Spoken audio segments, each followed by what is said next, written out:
ബ്ലോക്കിൽ മത്സരിക്കുന്നത് നമ്മുടെ LDF-ന്റെ സ്ഥാനത്ത് ബ്ലോക്കിൽ രാജേഷ്.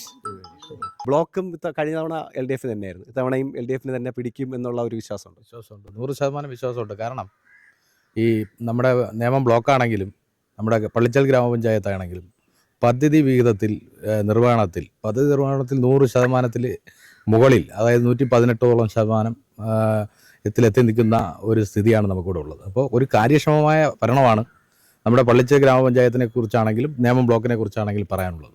അത് തന്നെയാണ് എടുത്ത് പറയേണ്ടത്. നിരവധിയായ വികസന പ്രവർത്തനങ്ങൾ, ഇപ്പോൾ പഞ്ചായത്ത് ഓഫീസിൻ്റെ കെട്ടിടത്തിൻ്റെ പണിയാണെങ്കിലും വളരെ ദ്രുതഗതിയിൽ അതിൻ്റെ പണി പൂർത്തിയാക്കി കെട്ടിടം ഈ തെരഞ്ഞെടുപ്പ് കാലത്ത് വളരെ ബുദ്ധിമുട്ടുണ്ടാകുന്ന ഒരു സാഹചര്യമാണ് ഉണ്ടായിരുന്നത്. പക്ഷേ അതിനെല്ലാം അതിജീവിച്ചുകൊണ്ട് നമുക്ക് നാഷണൽ ഹൈവേയിലേക്ക് വീണ്ടും പുനഃസ്ഥാപിക്കാൻ കഴിഞ്ഞിട്ടുണ്ട്.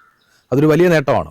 മുടങ്ങിക്കിടന്ന പല പദ്ധതികൾ, ഒന്ന് എടുത്തു പറയേണ്ടത് പൂവട വാട്ടർ ടാങ്ക് നിരന്തരമായി അതിൻ്റെ പണി പൂർത്തിയാക്കിയെങ്കിലും നമുക്ക് കുടിവെള്ളം അവിടെ നിന്ന് വിതരണം ചെയ്യാൻ കഴിയാത്ത ഒരു സാഹചര്യം ഉണ്ടായിരുന്നു. പക്ഷേ ഈ ഭരണസമിതി കാലത്ത് ഭരണസമിതി ഒറ്റക്കെട്ടായി നിന്നുകൊണ്ട് ആ പൂവട വാട്ടർ ടാങ്കിൻ്റെ നിയമപ്രശ്നങ്ങളെല്ലാം പരിഹരിച്ചുകൊണ്ട് നമുക്ക് കുടിവെള്ളം അവിടെ നിന്ന് വിതരണം ചെയ്യാൻ കഴിയുന്ന ഒരു സാഹചര്യത്തിലേക്ക് ഞാൻ ഒരു ജനപ്രതിനിധിയായിരുന്നു. കഴിഞ്ഞ പ്രാവശ്യം മൂക്കുന്നിമല വാർഡിലെ പ്രതിനിധീകരിച്ച് ജനപ്രതിനിധിയായിരുന്ന ഒരാളാണ്. മൂക്കുന്നിമല പ്രദേശത്തെ നിരവധി പ്രദേശങ്ങളിൽ കുടിവെള്ളം എത്താത്ത പ്രദേശങ്ങളുണ്ടായിരുന്നു. പക്ഷേ എന്നാൽ ഇപ്പോൾ ഞങ്ങളുടെ ഈ 5 വർഷം കഴിയുമ്പോൾ നമുക്ക് എടുത്തു പറയേണ്ടത് മൂക്കുന്നിമല പ്രദേശത്തെ വളരെ ചുരുങ്ങിയ പ്രദേശങ്ങൾ ഒഴിച്ചാൽ മറ്റ് എല്ലാ പ്രദേശങ്ങളിലും ഇപ്പോൾ കുടിവെള്ളം എത്തുന്ന ഒരു സാഹചര്യത്തിലേക്ക് എത്തിച്ചേർന്നിരിക്കുക.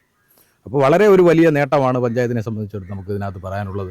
അതുപോലെ തന്നെ നമുക്ക് ഇവിടെ മറ്റൊരു പ്രശ്നം, നമുക്ക് താന്നിവിള ആശുപത്രിയാണ് നമ്മളെ FHSയിൽ എത്തിച്ചേരുന്നതിന് സാധാരണക്കാർക്ക് വലിയ ബുദ്ധിമുട്ടായിരുന്നു. ഇപ്പോൾ നേമം, പാമാങ്കോട്, മൂക്കുന്നിമല, മൊട്ടമ്മൂട് അങ്ങനെയുള്ളവരെല്ലാം തിരിച്ച് പ്രാവുച്ചമ്പലത്ത് ബസ്സിൽ വന്ന് പ്രാവുച്ചമ്പലത്ത് നിന്ന് മുടവപ്പാറ ഇറങ്ങി അവിടെ നിന്ന് ഒരു ആട്ടോ പിടിച്ച് നമുക്ക് FHSയിലേക്ക് പോകേണ്ട സ്ഥിതി ഉണ്ടായിരുന്നു.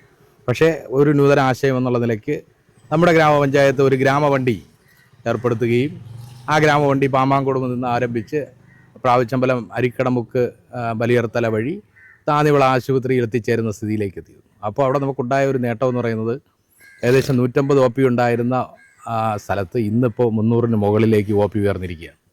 അപ്പോൾ സാധാരണ ജനങ്ങളോടൊപ്പം നിന്ന് ചേർന്ന് പ്രവർത്തിക്കുന്ന ഒരു ഭരണസമിതിയാണ് നമുക്കിവിടെ ഉണ്ടായിരുന്നത്. തുടർന്നും ആ വികസനവും ആ ജനക്ഷേമ പ്രവർത്തനങ്ങളും തുടരും എന്ന് തന്നെയാണ് എനിക്ക് പറയാനുള്ളത്.